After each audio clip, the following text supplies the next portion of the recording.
Hi guys! Kamusta kayong lahat? Ngayong araw na to, ipapasyal ko nga pala si Mami sa labas. Pupunta kami sa zoo park. Matagal na rin kasi kaming hindi nakakalabas dahil nga sa init ng panahon. Kaya tara, samahan nyo kami. Para naman makapagpaaraw din kami at makapagpainit kahit konti. Si Mami kasi lagi na lang nandun sa aircon, dun sa bahay namin. Ayaw na ayaw niyan lalabas ng mainit kaya lang nilabas ko na lang panandalian para maipasyal ko naman dito sa park. Kumusta na nga pala kayo dyan mga guys? Ito nga pala tignan nyo yung kapaligiran ng park namin. Actually sa loob meron niyang zoo kaya pupunta tayo doon. So let's go! Ayan ang itsura ng park dito. Tingnan nyo. Daming puno, maaliwalas. Gusto na nga dyan umuwi ni Mami. Ang sabi ko sa kanya, hindi po pwede.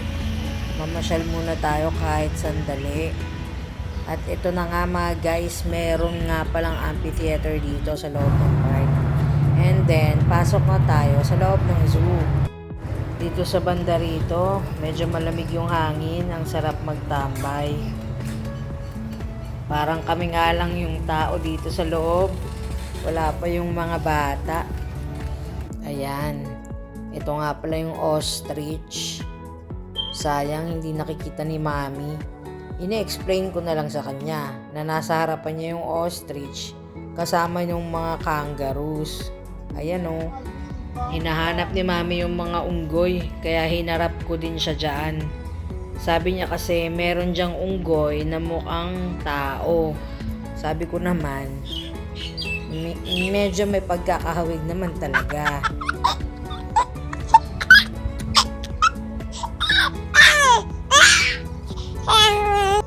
Tara, lakad pa tayo. Kwentuhan tayo guys. Alam nyo ba, libre nga lang pala kami nakakapasok dito sa zoo. Yes, ari po. Nako, natrotsa? Wala ko sari, ma.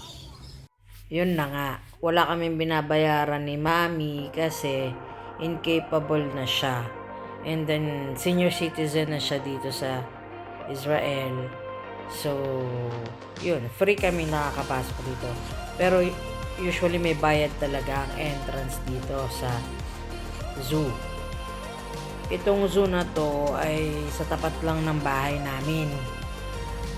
Yan pa mga guys.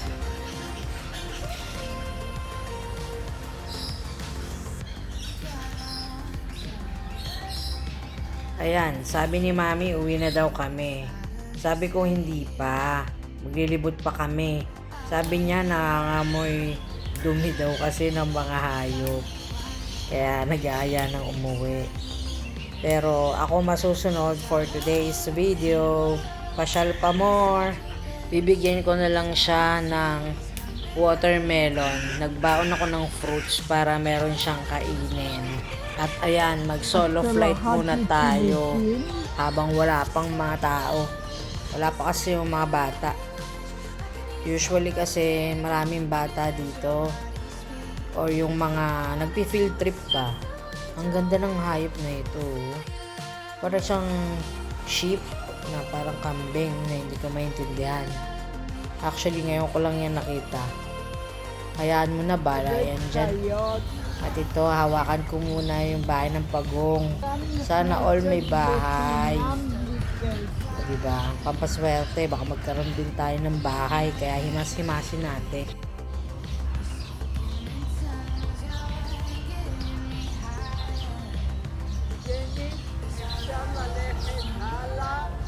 O diba naririnig nyo si Inang yaya ng yaya umuwi. Gusto na umuwi niyan pero hindi pa pwede. Inang, dito muna tayo sa park ng makalangap ka rin ng sariwang hangin. Enjoy natin yung mga panahon na nandito pa tayo. Ayan. Ito na nga pala si Giraffe. Yung mga giraffe. Yung zebra. Ang ganda talaga ng kulay nila. yung itsura ng giraffe, ang ganda.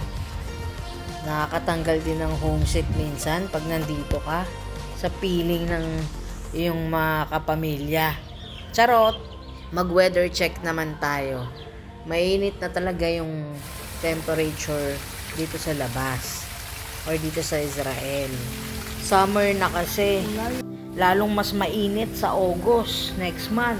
Grabe. To the highest level. Magpipik yung temperature. Kaya hindi muna kami siguro lalabas sa August. Or sa hapon na lang kami lalabas ni Mami. Kawawa naman itong mga hayop dito.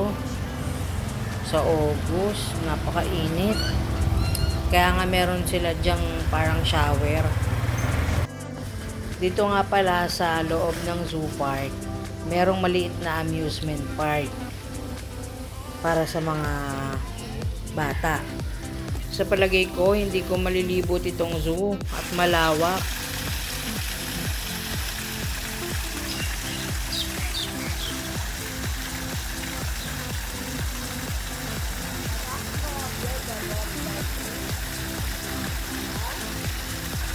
Ayan yung mga koi. Ang lalaki. Dito naman tayo sa Tamaraw. Ayan oh, ang haba nung sungay niya. Nakakatakot. Buti hindi niya sinusuwag yung mga nagpapakain sa kanya. Ayun na yung giraffe. Lumapit na siya sa atin. Ayan oh. Ang ganda-ganda talaga niya. Ang haba ng leg. Diyan sa Pinas, no, bihira yung zoo na may giraffe, may elephant. Parang konti lang yung mga animals natin dyan sa mga zoo. Dito naman, wala silang alligator or buhaya. And then, yung snake, meron, kaya lang maliliit lang. Takot kasi sila doon sa snake. Makaras. Akala ko na kung ano nangyari kay Mami. Sumisigaw-sigaw. Yung pala, kinagat ng lamok. Tingnan nyo yan guys. So, ano kaya yan? Parang siyang unggoy na maliit.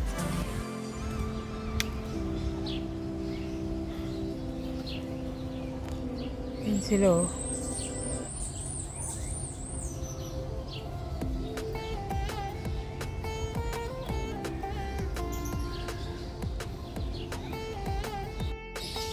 Ito na ang sagot sa tanong.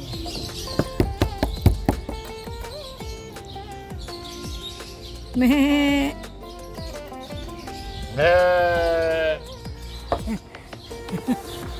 O, diba? Sumagot.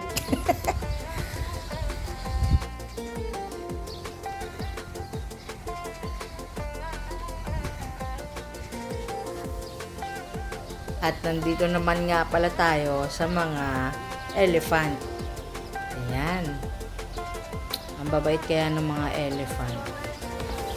Yung elephant natin dyan sa Pinas, si Mali. Deads na siya. Sayang, nag-iisa na nga lang siya eh. O diba, narinig nyo na naman si Inang. Gusto na namang umuwi. Ang sarap dito, malilim. At yung maririnig mo, yung mga huni ng mga ibon.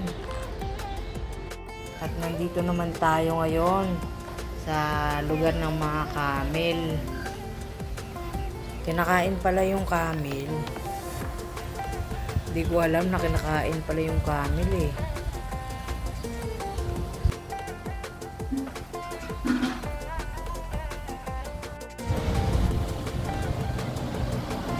Hi! Ayun yung mga penguin mga guys.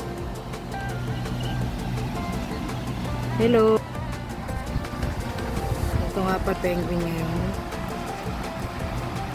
Ayan. May mga electric fan po sila dito sa kanilang lugar. Happy Feet! Init na yan sa ngayon.